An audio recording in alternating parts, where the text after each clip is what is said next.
like I say, it was either hair covered or fur covered. I couldn't really determine what that was, but I do know that it was light in color, probably white, and it walked just like a person. I saw one when I was 4 years old in West Virginia. I believe in Bigfoots. I've gone and looked for them, but I've never seen one, but I know they're out there. And we could smell him, and he had a reddish coat like on.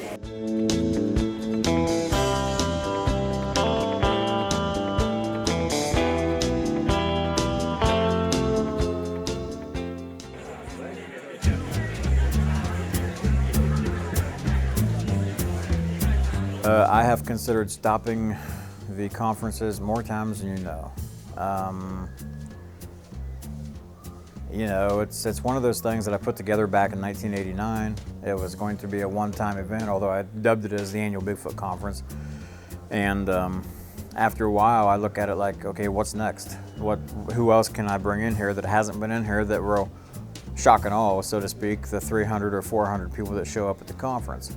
I didn't know these things existed, and I was truck driving through Coshocton and stopped at a truck stop and saw a flyer for it 4 years ago. So I've been coming. This is the 4th one and the 20th one, the big one, and I'm fascinated by it. I mean, I tell everybody about it, and a lot of people wish they could come, probably can't get off work, don't have the money. But I mean, this is a yearly pilgrimage for me. I mean, this is one of my high points of the year, the weekend here. One of our friends told us about the conference, and we decided it'd be a good weekend to come out and go camping and just kind of come and see what it was all about. Some of our friends have changed their plans so they can come with us. We have some people actually at the conference right now that are with us. Yeah. I really enjoy the fact that it's a Bigfoot festival. Really? I'm like, yeah. It's 20th annual.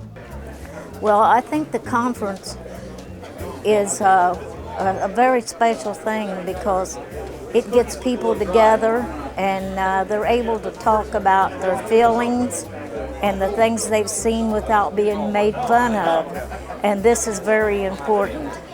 I'm a physician. My specialty is emergency medicine. This is my second time to this conference. I attended once about 10 years ago. I mean, it's easy to be painted as a crackpot just because you even are willing to consider it. You know, the smart point of view is not to say you believe in it, but to say that you think it's worthy of investigation. It's a lot simpler to believe that these are real animals than that there are hoaxers over a period of 50 to 100 years, you know, coordinating this hoaxing activity around the whole country. For the past 20-some years, I've been working with Don Keating. We would come up here and we'd go on the Bigfoot search, and sometimes we would hear things and sometimes we wouldn't.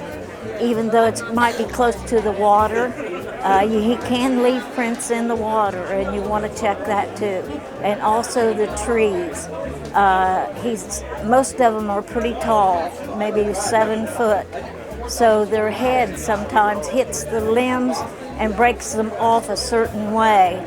And sometimes, if you're lucky, you might even find a hair where the breakage was. What I'm going to talk to you a little bit about today is Bigfoot in Pennsylvania, past and present, some historical information on Bigfoot in PA, and some cases that our group has investigated from 2006 to present, and see if I can persuade you that there's something roaming the forest in Pennsylvania.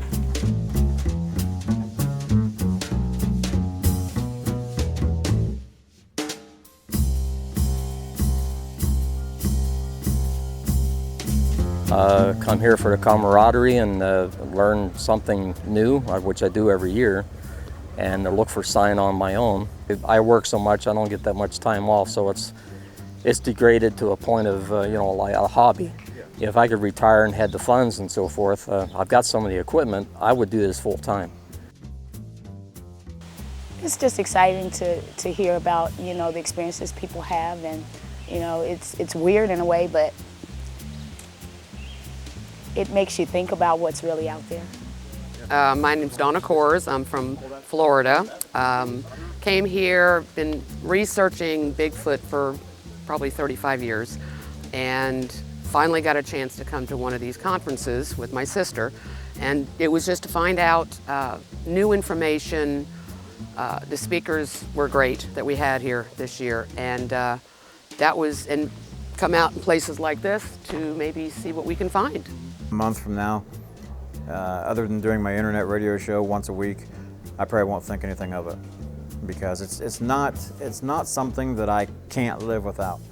You know, I could quit next week and not think anything about it, but the problem is there's too much peer pressure out there. There's too many people that follow what I do or like the conferences or whatever the case may be. That being the case, you know, I just continue doing it so that they can, you know, it's interesting. And until we have an answer one way or the other, I'll keep plugging away at it. But I'm not going to let it rule my life. You know, it's not one of these things that I can't live without.